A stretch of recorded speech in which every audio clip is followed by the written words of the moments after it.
King Fisher ಸಾಲ ಮಾಡಿದ್ರೆ ನಾನೊಬ್ಬ ಗ್ಯಾರಂಟೋರ್ ಅಷ್ಟೇ, ನನ್ನನ್ನು ಯಾಕೆ ಹೊಣೆ ಮಾಡ್ತಾ ಇದ್ದೀರಿ, ನಾನೊಬ್ಬ ಗ್ಯಾರಂಟೋರ್ ಅಷ್ಟೇ ಅಲ್ಲಿ ಅಂತ ವಿಜಯ್ ಮಲ್ಯ ಹೇಳಿದಾಗ ನೋಡಿ 6ನೇ ತಾರೀಕು ಜೂನು 2025 ದಿ ಫೆಡ್ರಲ್ ಒಂದು ಕಡೆ ಬರೆಯುತ್ತೆ, ಅದು ಕಿಂಗ್ ಫಿಶರ್ನ ಸಾಲವನ್ನು ತೀರಿಸುವ ಜವಾಬ್ದಾರಿ ಮಲ್ಯ ಅವರದ್ದೇ ಜವಾಬ್ದಾರಿ ಅಂತ ಹೇಳಿ ಲಂಡನ್ ಕೋರ್ಟ್ ಕೂಡ ಹೇಳಿದೆ. ಮಲ್ಯ ಹೇಳೋದು ಕಿಂಗ್ ಫಿಶರ್ ಸಂಸ್ಥೆ ತೀರಿಸ್ಕೋಬೇಕು ಅದನ್ನು ಅಂತ, ನಾನು ಗ್ಯಾರಂಟರ್ ಇದ್ದೆ ಅಷ್ಟೇ ನಾನು ಅಂಥೇಳಿ. ಹಾಗೆ ಬರುತ್ತಾ? ನೋ, ಬರಲ್ಲ. ಆ ಥರದಲ್ಲಿ ಇದನ್ನು ಫೆಡ್ರಲ್ ಬರೆದಿದೆ. ಇದನ್ನು ಸಾಲ ತೀರಿಸೋ ಜವಾಬ್ದಾರಿ ಕೂಡ ಮಲ್ಯಾದೆ ಅಂಥೇಳಿ ಲಂಡನ್ ಕೋರ್ಟ್ ಹೇಳಿದೆ ಇದು ಅಂತ. ಅಲ್ಲಿ ಇನ್ನೊಂದು ಪ್ರಶ್ನೆ ಕೇಳ್ತಾರೆ, ಏನ್ರಿ ನನ್ನ ಕಳ್ಳ ಅಂತ ಬಿಂಬಿಸ್ತಾರಲ್ಲಿ, ನಾನೇನಾದರೂ ಬ್ಯಾಂಕ್ಗಳಿಂದ ಹಣ ಕದ್ದಿದ್ದೀನಾ, ಏನೆಲ್ಲ ಮನಿ ಲಾಂಡ್ರಿಂಗ್ ಮಾಡಿದ್ದೀನ, ನಾನು ಎಲ್ಲಿ ಮನಿ ಲಾಂಡ್ರಿಂಗ್ ಮಾಡಿದ್ದೀನಿ, ನಾನು ಒಂದು ಕಡೆಯಿಂದ ಇನ್ನೊಂದು ಕಡೆಗೆ ನಾನು ಎಲ್ಲಿ ಹಣವನ್ನು ವರ್ಗಾವಣೆ ಮಾಡಿದ್ದೀನಿ, ಮಾತ್ರ ನಾನು ಅಕ್ರಮದಲ್ಲಿ ಏನೂ ಮಾಡಿಲ್ಲ, ಬ್ಯಾಂಕ್ಗಳಿಂದ ಕದ್ದಿಲ್ಲ, ಬ್ಯಾಂಕ್ಗಳು ಸಾಲ ಕೊಟ್ಟಿವೆ, ನಾನು ಅವಾಗ ಗ್ಯಾರಂಟರ್ ಇದ್ದೆ, ಕಿಂಗ್ ಫಿಶರ್ಗೆ ಸಾಲ ಕೊಟ್ಟಿದ್ದರು, ನಾನು ಕಂಪ್ನಿ ಎಂಪ್ಲಾಯೀಸ್ಗೆ ಮೋಸ ಮಾಡಿಲ್ಲ, ನಾನು ದೇಶ ಬಿಟ್ಟು ಓಡ್ ಬರಲಿಲ್ಲ, ಆ ಥರ ಬಿಂಬಿಸ್ಬಿಟ್ರು, 2.5 ಪಟ್ಟು ಜಾಸ್ತಿ ಕಟ್ಟಿದ್ದೀನಿ ರೀ, ಹಾಗೂ ನನ್ನನ್ನು ಕಳ್ಳ ಅಂತಾರೆ ಇವರು ಅಂತ. ಬಟ್ ವಾಸ್ತವ ಏನು ಅಂತ ನೋಡಿದಾಗಿಲ್ಲಿ ಈ ಬ್ಯಾಂಕ್ಗಳಿಂದ ಈ ಮನುಷ್ಯ ಸಾಲ ಪಡೆದಿರೋ ವಿಚಾರ ಒಂದು ಭಾಗ ಇದ್ದರೆ, PMLA prevention of money laundering act ಏನು ಹೇಳುತ್ತೆ ಅಂದರೆ, ನೋಡಪ್ಪ ನೀನು ಏನು ಪರ್ಪಸ್ಗೆ ಹಣ ತೆಗೆದುಕೊಂಡಿದೆಯೋ ಆ ಪರ್ಪಸ್ಗೆ ಅಲ್ಲದೆ ಬೇರೆ ಪರ್ಪಸ್ಗಳಿಗೆ ಆ ಹಣವನ್ನು ನೀನು ಬಳಸಿದಾಗ ಇದು ಕೂಡ ಪ್ರಿವೆನ್ಷನ್ ಆಫ್ ಮನಿ ಲ್ಯಾಂಡ್ರಿಂಗ್ ಆ್ಯಕ್ಟಲ್ಲೇ ಬರುತ್ತೆ ಅಂತ. ಆ ಉದ್ದೇಶಗಳಿಗಲ್ಲದೆ ಅನ್ಯ ಉದ್ದೇಶಗಳಿಗೆ ಆ ಹಣವನ್ನು ಬಳಸಿದಾಗ ಅದು ಕೂಡ PMLA ಅಥವಾ ED ಎನ್ಫೋರ್ಸ್ಮೆಂಟ್ ಡೈರೆಕ್ಟರೇಟ್ ಈ ಆ್ಯಕ್ಟ್ನ ಮೂಲಕ ಕೆಲಸ ಮಾಡೋಕ್ಕೆ ಬರುತ್ತೆ ಅದು ಅಂತ. ಮಲ್ಲಿ ಅಲ್ಲಿ ಒಂಥರ ಸ್ಮಾರ್ಟ್ ಎಸ್ಕೇಪ್ ಆಗ್ತಕ್ಕಂಥ ಒಂದು ಪ್ಲಾನ್ ಅದಲ್ಲ, ಅದು ಹಾಗಾಗಬಾರ್ದು ಕೂಡ. ನಾನು ಬ್ಯಾಂಕ್ಗಳಿಂದ ಹಣ ಕದ್ದಿದ್ದೀನ, ಎಲ್ಲಾದರೂ ಅಕ್ರಮ ಹಣ ವರ್ಗಾವಣೆ ಮಾಡಿದ್ದೀನ ನಾನು, ಆದರೆ ಜಾರಿ ನಿರ್ದೇಶನಾಲಯ ಮಲ್ಯ ಮೇಲೆ ಮನಿ ಲಾಂಡ್ರಿಂಗ್ ಕೇಸನ್ನು ಹಾಕಿದೆ. 9 ಏಪ್ರಿಲ್ 2019 ದಿ ಇಂಡಿಯನ್ ಎಕ್ಸ್‌ಪ್ರೆಸ್ ಬರೆಯುತ್ತೆ, ಮಲ್ಯ ಕಿಂಗ್ ಫಿಶರ್ ಹೆಸರಲ್ಲಿ ಪಡೆದಂಥ ಬ್ಯಾಂಕ್ ಸಾಲದಿಂದ 3,547 ಕೋಟಿಯನ್ನು ಇತರೆ ಕೆಲಸಗಳಿಗೆ ಬಳಸಿಕೊಂಡಿದ್ದರ ಬಗ್ಗೆ ED ತನಿಖೆ ವೇಳೆ ಬಯಲಾಗುತ್ತೆ. ನಾನೇನು ಬಳಸಿಲ್ಲ, ನಾನು ಸಾಲ ಪಡ್ಕೊಂಡಿದ್ದೀನಿ, ಕಳ್ಳನ ಸುಳ್ಳನ ಇದೆಲ್ಲ ಕೇಳ್ತಾರಲ್ಲ. 3,547 ಕೋಟಿ ರೂಪಾಯಿಗಳನ್ನು ಸಾಲ ಪಡೆದುಕೊಂಡ ಉದ್ದೇಶಗಳಿಗಲ್ಲದೆ ಬೇರೆ ಕೆಲಸಗಳಿಗೆ ಅವರು ಬಳಸಿಕೊಂಡಿದ್ದಾರೆ ಅಂತ ED ವಿತ್ ಸೆಕ್ಷನ್ ಸಮೇತವಾಗಿ ತನಿಖೆ ವೇಳೆ ಬಯಲು ಮಾಡುತ್ತೆ. 9 ಏಪ್ರಿಲ್ 2019 ದಿ ಇಂಡಿಯನ್ ಎಕ್ಸ್‌ಪ್ರೆಸ್ ಬರೆಯುತ್ತೆ, ಏಪ್ರಿಲ್ 2008ರಿಂದ ಮಾರ್ಚ್ 2012ರವರೆಗೆ ವಿಮಾನವನ್ನು ಹೆಚ್ಚಿನ ಹಣದ ಲೀಸ್ ಪಡೆದಿರುವುದಾಗಿ ತೋರಿಸಿ 3,432 ಕೋಟಿ ರೂಪಾಯಿಗಳನ್ನು ಅಕ್ರಮವಾಗಿ ಇವರು ಬೇರೆ ಕಡೆಗೆ ಸಾಗಿಸಿದ್ರು ಅಂತ ದಿ ಇಂಡಿಯನ್ ಎಕ್ಸ್‌ಪ್ರೆಸ್ ಬರೆಯುತ್ತದೆ. 3,432.40 ಕೋಟಿಯನ್ನು ಬೇರೆ ಕಡೆಗೆ ಇವರು ಅಕ್ರಮವಾಗಿ ಸಾಗಿಸಿದ್ರು, ರವಾನೆ ಮಾಡಿದರು ಅಂತ.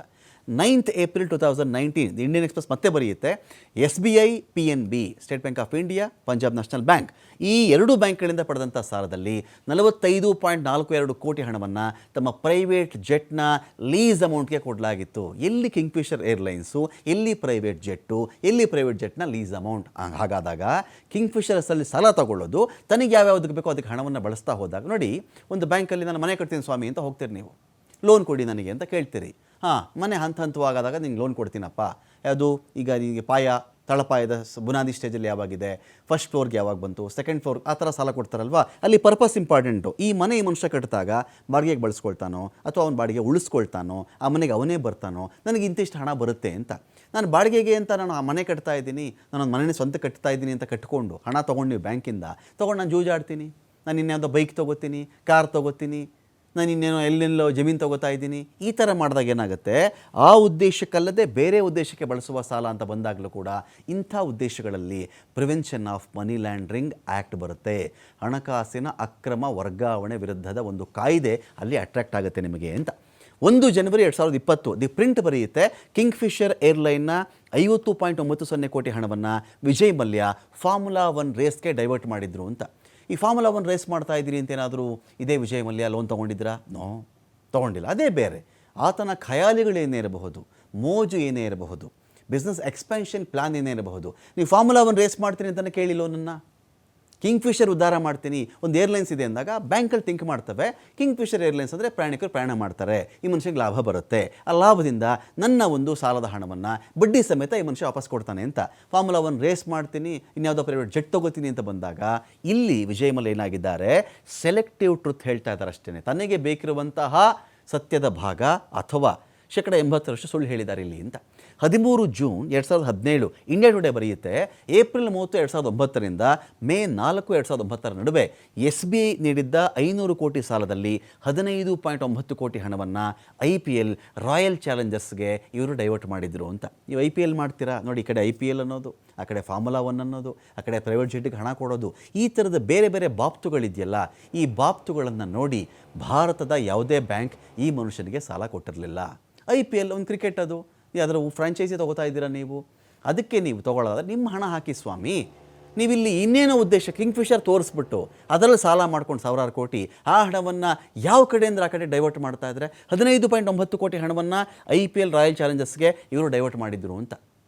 ಇನ್ನೊಂದು ಕಡೆ ED ಚಾರ್ಜ್ ಶೀಟ್ ಹೇಳಿದ ಸತ್ಯ ಏನು ಅಂತ ನೋಡಿದ್ರೆ, ವಿಜಯ್ ಮಲ್ಯ ಸಾಲ ತೆಗೆದುಕೊಳ್ಳುವುದಕ್ಕಿಂತ ಮುಂಚೆ IDBI ಬ್ಯಾಂಕ್ನವರನ್ನು ಸಾಲ ಕೊಡುವುದಕ್ಕೆ ಮನವೊಲಿಸಿದ್ರು.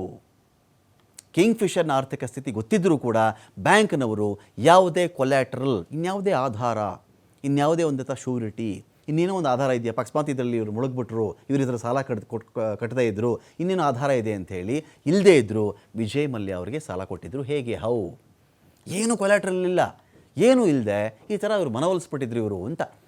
ಇದು ವಿಜಯ್ ಮಲ್ಯ ಅವರಿಗೆ ಇದೇನು ಕೊಲ್ಯಾಟ್ರಲ್ ಇಲ್ಲದೇ ಇವರಿಗೆ ಸಾಲ ಕೊಟ್ಟಿತ್ತು. ಇಂಡಿಯನ್ ಎಕ್ಸ್‌ಪ್ರೆಸ್ ಬರೆದಿದೆ ಇದನ್ನು, ಇದು ಇಂಪಾರ್ಟೆಂಟ್. ಇದು 15 ಜೂನ್ 2017 IDBI ಬ್ಯಾಂಕ್ಗೆ ಇಂಡಿಯನ್ ಎಕ್ಸ್‌ಪ್ರೆಸ್ ಇದು ಕೂಡ ಬರೆದಿದೆ. ಕಿಂಗ್ಫಿಷರ್ ಕಂಪನಿಯ ಮೌಲ್ಯ 3,406 ಕೋಟಿ ಅಂತ ತೋರಿಸಿ ಸಾಲ ಪಡ್ಕೊಂಡ್ಬಿಟ್ಟಿದ್ರು ಇವರು. ನೋಡಿ ಇದು ಎಂಥ ದುರಂತ ಅಂತ ಹೇಳಿದ್ರೆ, ಕಿಂಗ್ಫಿಷರ್ ಕಂಪನಿಯ ಮೌಲ್ಯವೇ 3,406 ಕೋಟಿ ಇದೆ ಅಂತ ತೋರಿಸ್ಕೊಂಡು ಸಾಲ ಪಡ್ಕೊಂಡಿದ್ರು. ಅಸಲಿಗೆ ಕಿಂಗ್ಫಿಷರ್ನ ಕಂಪನಿಯ ಮೌಲ್ಯ 3,406 ಕೋಟಿ ಬಾಳೋಷ್ಟಿತ್ತ ಚೆಕ್ ಮಾಡಿಕೊಂಡಾಗ ಅವತ್ತಿನ ಮಾರುಕಟ್ಟೆ ಬೆಲೆಯಲ್ಲಿ ಇರಲಿಲ್ಲ. ಇದು ನೋಷನಲ್ ಪ್ರಾಫಿಟ್ನ ಕಥೆ. ಇದು ಮುಂದೆ ಈ ಕಂಪ್ನಿಗೆ ಇಷ್ಟು ಲಾಭ ಬರುತ್ತೆ ಅಂತ ಇದನ್ನು ಯಾರೂ ಕೇಳಲ್ಲ ರೀ. ನೀವು ಇವತ್ತಿನ ಜಗತ್ತಲ್ಲಿ ನೀವು ಕೇಳಿದ್ರು, ಹಿಂದೆ ನಮ್ಮ ತಾತಂದು 500 ಕೋಟಿ ಆಸ್ತಿ ಇತ್ತು, ನಾನು ಅಷ್ಟು ಶ್ರೀಮಂತರಾಗಿದ್ವಿ, ಕೇಳಲ್ಲ. ನಾಳೆ ನನಗೆ 500 ಕೋಟಿ ಆಸ್ತಿ ಬರುತ್ತೆ, ಕೇಳಲ್ಲ. ಇವತ್ತು ಎಷ್ಟಿದೆ ಅಷ್ಟು ಮಾತಾಡಪ್ಪ ಅಂತಾರೆ. ಇವರು ಮುಂದೆ ಇದು 3,400 ಕೋಟಿ ದಾಟಬಿಡುತ್ತೆ ಅಂತೇಳಿ ತೋರಿಸಿ ನೋಷನಲ್ ಪ್ರಾಫಿಟ್ ಅದನ್ನು ತೋರಿಸ್ಕೊಂಡು ಅದ್ರ ವ್ಯಾಲ್ಯೂಯೇಷನ್ ಥರ ಮಾಡಿಸಿ ಸಾಲ ಪಡ್ಕೊಂಡಿದ್ರು. ಮುಂದಿನ ಲಾಭದ ಅಂದಾಜಿಟ್ಕೊಂಡು ಈ ಥರ ಸಾಲ ಪಡ್ಕೊಂಡಿದ್ರಲ್ಲ, ಇದು ಮೋಸ ಅಲ್ವಾ? 19 ಸೆಪ್ಟೆಂಬರ್ 2018 ದಿ ಎಕನಾಮಿಕ್ ಟೈಮ್ಸ್ ಬರೆಯುತ್ತೆ, ಯುನೈಟೆಡ್ ಬ್ರಿವರೀಸ್ ಕಂಪನಿ ಕಿಂಗ್ಫಿಷರ್ ಏರ್ಲೈನ್ಸ್ಗೆ ಕಾರ್ಪೊರೇಟ್ ಗ್ಯಾರಂಟಿ ಆಗಲು ಕಂಪನಿಯ ಮೌಲ್ಯವನ್ನು 6,036 ಕೋಟಿ ಅಂತ ಹೇಳಲಾಗಿತ್ತು ಅಂತ. ನೋಡಿ ಇದೆಂಥ ದುರಂತ ಅಂದರೆ, ಈ ಕಡೆ ಬೇರೆ ಬೇರೆ ಕಂಪನಿಗಳಿವೆಲ್ಲವೂ ಕೂಡ, ಮಲ್ಯನೇ ಇದಕ್ಕೆ ಚೇರ್ಮನ್ ಇರಲಿ, ಓನರ್ ಇರಲಿ, ಯಾರೇ ಇರಲಿ, ಯುನೈಟೆಡ್ ಬ್ರಿವರೀಸ್ ಕಂಪನಿ ಇದೆಯಲ್ಲ, ಇದು ಕಿಂಗ್ಫಿಷರ್ ಏರ್ಲೈನ್ಸ್ಗೆ ಕಾರ್ಪೊರೇಟ್ ಗ್ಯಾರಂಟಿ ಆಗ್ತೀನಿ ಅಂಥೇಳಿ ಕಂಪನಿಯ ಮೌಲ್ಯವನ್ನು 6,036 ಕೋಟಿ ಅಂತ ಹೇಳಲಾಗಿತ್ತು ಅಂತ. ಅಸಲಿಗೆ ಕಂಪನಿಯ ಮೌಲ್ಯ ಇದ್ದಿದ್ದು ಎಷ್ಟು ಗೊತ್ತಾ ನಿಮಗೆ? 6,000 ಕೋಟಿ ಹೇಳಿದ್ರಲ್ಲ, ಬರೀ 505 ಕೋಟಿ ಮಾತ್ರ. 505 ಕೋಟಿ ಕಂಪನಿಯನ್ನು 6,000 ಕೋಟಿಗೆ ಬಿಂಬಿಸಿ ಸಾಲ ತೆಗೆಯೋದು ಮೋಸ ಅಲ್ವಾ? 19 ಜೂನ್ 2018 ಇಂಡಿಯನ್ ಎಕ್ಸ್‌ಪ್ರೆಸ್ ಮತ್ತೆ ಬರೆಯುತ್ತೆ, ಕಿಂಗ್ಫಿಷರ್ ಏರ್ಲೈನ್ಸ್ನ ಹಣವನ್ನು ಇತರೆಡೆಗೆ ಡೈವರ್ಟ್ ಮಾಡಿದ ಮತ್ತು ತನ್ನ ಸ್ವಂತ ಆಸ್ತಿಯನ್ನು ಪೂರ್ಣವಾಗಿ ರಿವೀಲ್ ಮಾಡದ ಬಗ್ಗೆ ED ಚಾರ್ಜ್ ಶೀಟ್ನಲ್ಲಿ ಉಲ್ಲೇಖ ಮಾಡಲಾಗಿದೆ. ತನ್ನ ಸ್ವಂತ ಆಸ್ತಿಯನ್ನು ರಿವೀಲ್ ಮಾಡಿಬಿಟ್ಟಾಗ ಏನಾಗುತ್ತೆ, ಯಾವುದೇ ಬ್ಯಾಂಕ್ಗಳು ಮನುಷ್ಯ ಸಾಲ ಕಟ್ತಾ ಇದ್ದಾಗ ಸ್ವತ್ತುಗಳ ಕಡೆ ಗಮನ ಕೊಡುತ್ತೆ. ಗೋಲ್ಡ್ ಇಟ್ಟಿದ್ದಾನ ಈ ಮನುಷ್ಯ, ಸೈಟ್ ಮಾಡ್ಕೊಂಡಿದ್ದಾನ, ಜಮೀನು ಮಾಡಿದ್ದಾನ, ಹಡಗು ಇಟ್ಟಿದ್ದಾನ, ವಿಮಾನಗಳಿದೆಯಾ, ಇನ್ಯಾದರೂ ಬೆಲೆ ಬಾಳುವ ಒಡವೆಗಳಿದೆಯಾ, ಡೈಮಂಡ್ ಇದೆಯಾ, ಇದನ್ನೆಲ್ಲ ಹರಾಜು ಹಾಕಿ ಆದರೂ ಕೂಡ ಆ ಬ್ಯಾಂಕ್ಗಳಿಗೆ ಅಥವಾ ಯಾರು ಸಾಲ ಕೊಟ್ಟಿರ್ತಾರೋ ಅವರಿಗೆ ಕೊಟ್ಬಿಡೋಣವಾ ಯೋಚನೆ ಮಾಡುತ್ತೆ. ಇಲ್ಲೇನಾಗಿದೆ, ವಿಜಯ್ ಮಲ್ಯ ತನ್ನ ಪೂರ್ತಿ ಆಸ್ತಿ ಎಷ್ಟು ಅಂತಾನೆ ರಿವೀಲ್ ಮಾಡಲ್ಲ, ಹೇಳ್ಕೊಳ್ಳಲ್ಲ. ಇದನ್ನು ಕೂಡ ED ಆರೋಪ ಪಟ್ಟಿಯಲ್ಲಿ ಉಲ್ಲೇಖಿಸಿದೆ. 19 June 2018 the Indian express Vijay Mallya ಬಳಿಯಲ್ಲಿ 3,164.65 ಕೋಟಿ ಆಸ್ತಿ ಇತ್ತು. ಆದರೆ ವಿಜಯ್ ಮಲ್ಯ ತನ್ನ ಆಸ್ತಿನ ತೋರಿಸಿದ್ದು ಬರೀ 1,395 ಕೋಟಿ ಅಂತ. ಇದು ತಪ್ಪಲ್ವಾ? ಮರೆಮಾಚಬಾರ್ದಲ್ವಾ ಆ ರೀತಿಯಲ್ಲಿ ಅಂತ ಒಂದು ಪ್ರಶ್ನೆ ರೈಸ್ ಆಗುತ್ತೆ ಇಲ್ಲಿ. 6 ಜೂನ್ 2025 2012ರಿಂದ 2015 ನಡುವೆ ಕಿಂಗ್ಫಿಷರ್ ಏರ್ಲೈನ್ಸ್ ಪ್ರಯಾಣಿಕರಿಂದ 100 ಕೋಟಿ ರೂಪಾಯಿಯಷ್ಟು ಸರ್ವಿಸ್ ಟ್ಯಾಕ್ಸನ್ನು ಪಡ್ಕೊಂಡಿತ್ತು. ಸೇವಾ ತೆರಿಗೆ, ಅದು ಪ್ರಯಾಣಿಕರಿಂದ 100 ಕೋಟಿ ಪಡ್ಕೊಂಡಿದ್ದಾರೆ ಇವರು ಸೇವಾ ತೆರಿಗೆ ಅಂತ ಹೇಳಿ. ಆದರೆ ಇದನ್ನು ಆದಾಯ ತೆರಿಗೆ ಇಲಾಖೆ ಕಟ್ಟಬೇಕಲ್ವಾ, ಇವರು ಕಟ್ಟೇ ಇರಲಿಲ್ಲ.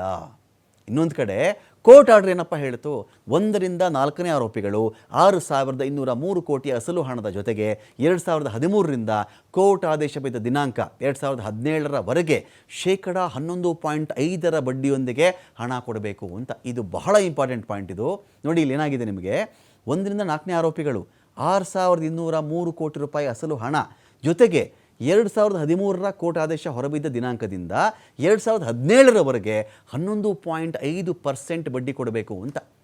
ಬಡ್ಡಿಯನ್ನು ಸೇರಿಸಿ 9,000 ಕೋಟಿಯಿಂದ 14,000 ಕೋಟಿಯವರೆಗೆ ವಿಜಯ್ ಮಲ್ಯ ಹಣವನ್ನು ಬ್ಯಾಂಕ್ಗಳಿಗೆ ಕೊಡಬೇಕಾಗಿತ್ತು.